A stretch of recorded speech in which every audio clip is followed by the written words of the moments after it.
Hey guys, yeah, I'm out.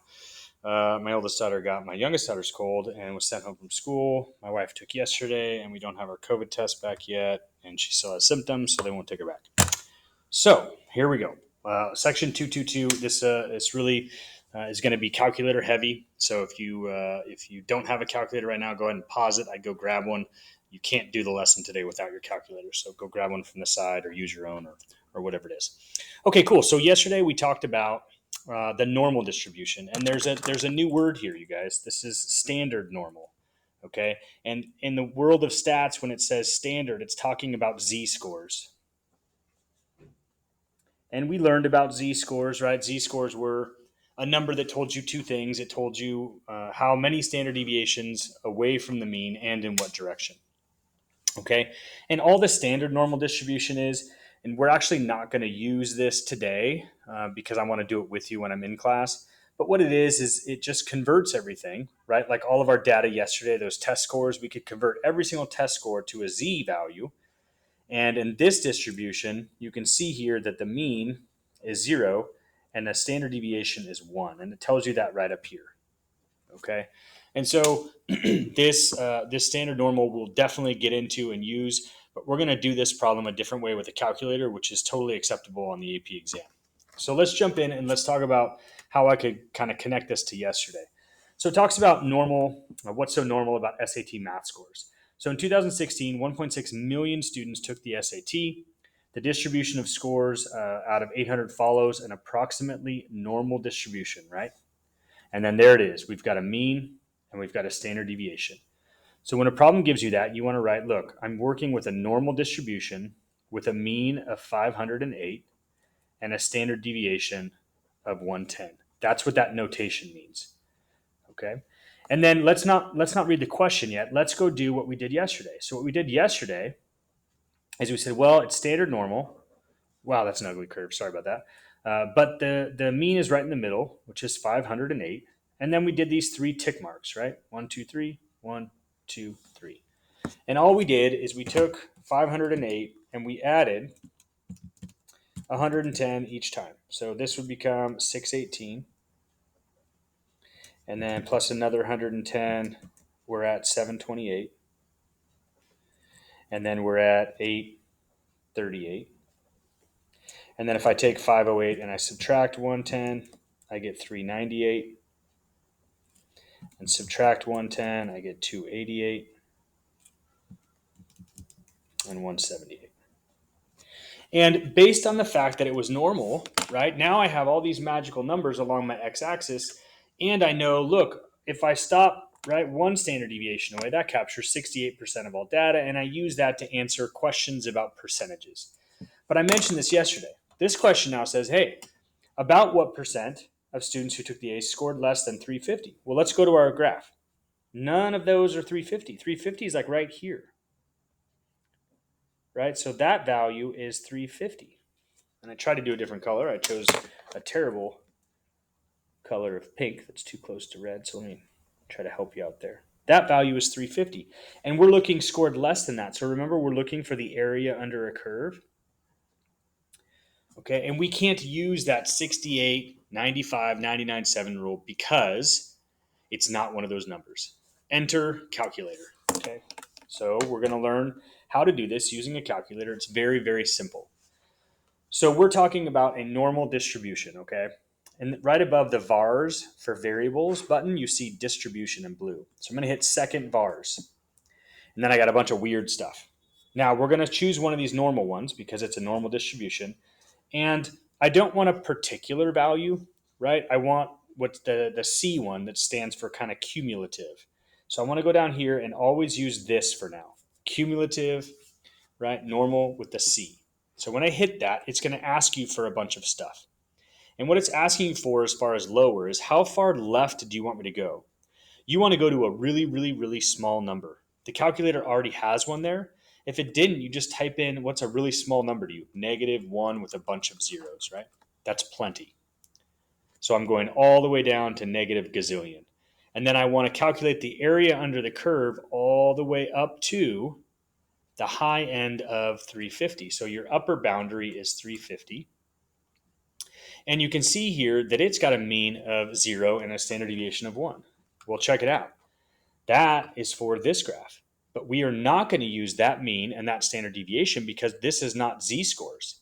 These are actual, right, SAT scores. So you only use 0 and 1 if you've converted everything to z-scores, which we'll do together later.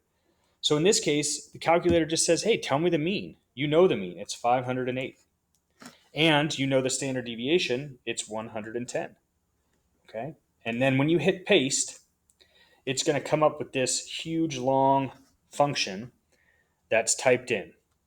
Okay? Normal, CDF, blah, blah, blah. Okay, so what do I want you guys to do to get credit on the AP exam? They're pretty particular about this. Okay? What you want to do is you want to do an arrow from your little shaded region. And you're going to tell them that you put in, right, the calculator, you did normal, CDF. You want to tell them that. Okay? And you went down to a left bound of, so you're going to say lower. I went down really, really small. Doesn't have to be exact, just put a really small number. And then you said my upper was 350. Yes, you do have to type this out because they want to know you know how to do it and what it means, not just use the calculator. The next thing we entered was the mean. So you're going to put mean is equal to 350 and standard deviation was equal to 110. So you really do need, if we convert, okay, tomorrow or the Tuesday, I'll teach you guys how to convert. If you convert to z-scores, you don't have to do any of this. But if you use the calculator shortcut like we just used, you've got to show them what you did. Because all you have to do is hit enter. And it tells you the percent. Right there is 0.075. So you say equals 0.075, which is 7.5%. Okay, super easy using a calculator, right? And so when they ask you what percent of students scored less than 350, roughly 7.5% of all students that year out of 1.6 million, you could find out the number of students approximately if you multiplied, scored that or below. Okay, so I took my time on that one, which is important. Now we're just going to, repeat it and do it again. So now we've got the distribution of scores on the SAT, follows an approximately normal. They want to know Michigan, right? University of Michigan has a recommended math SAT score of at least 730. Okay, so let's not redraw everything, but let's draw this. Let's do our curve because I don't want to have to do this every time. You don't need to do that. What I need to see is an N, your normal with a mean of 508, standard deviation of 110. And then you're going to put the mean value right here, 508. And then you're just going to remind us, right, that the standard deviation is 110. This is a great little quick sketch. The AP exam loves quick sketches. And then you want to show them what you're trying to do. A score of at least 730 would be up here. You'll put 730, and then you'll shade above it because we want the percent above. And we're going to do the same thing here. We're going to say, look, I'm going to use my calculator. I'm going to do normal, CDF, and I'm going to put lower. What's my lowest value? 730. And what's my upper value? My upper value goes up to a massive number, right? We just want to calculate everything really high. So we want to put a big positive number. That's big enough. Then you just say, look, I know that my mean for this distribution is 508, and I know my standard deviation is 110. Okay. And you can get your answer very quickly by going into second VARS, right here, distribution. Choose your CDF. Your lower now is 730 with a very large upper value. Same mean, same standard deviation, and paste. Okay, then you hit enter to get your answer, and it's 0.022. I'm going to round. So this equals 0.022, which is 2.2%. Okay, so apparently the University of Michigan is only looking for the top 2.2% of all students that took the math SAT that year. Okay. Alrighty, let's see. I think there might be like one in between. I'm not going to do the bottom example down here. We'll do that together. It's not that it's hard, but I think this is plenty. The only thing that's different here is that they're going to ask you about the same thing, right? This is great. We have the same situation. We have a normal distribution, a mean of 508, standard deviation of 110. So if I do my quick sketch, I know my mean is here, 508, and my standard deviation is 110. So I've quickly labeled with the two most important parts of a normal distribution. Okay. Then it says normal distribution, mean of that. What percent of students score in the 500s? Okay. So what the heck does that mean? That means in the 500s that if this is 500 and this is 599, right? I'm looking for that area. And so all that's changed is that it doesn't go up for forever or down for forever. We're looking for an actual range. And it's easy to do that because now we know. We write normal CDF. Yes, you have to do this on a test, for those of you wondering. And then I put in lower is 500.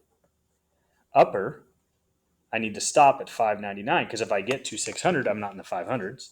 I know that my mean is 508 and my standard deviation is 110. Okay, and if you do that, that is completely 100% gradable on the AP exam. You're going to go into distribution, normal CDF, with a lower of 500 and an upper of 599, same mean, same standard deviation, 0.324 or 325. So equals 0.325, which is 32.5% of all kids, right, score in the 500s. Okay, there's some stuff here you could read, but I'm pretty much sure I covered it all. I usually hit the AP tips pretty hard. So hopefully that wasn't terrible. Happy Friday, you guys. Have a great weekend. I hope you're not stressed out because I'm gone. Again, my hands are tied. So anyways, I will see you on Tuesday.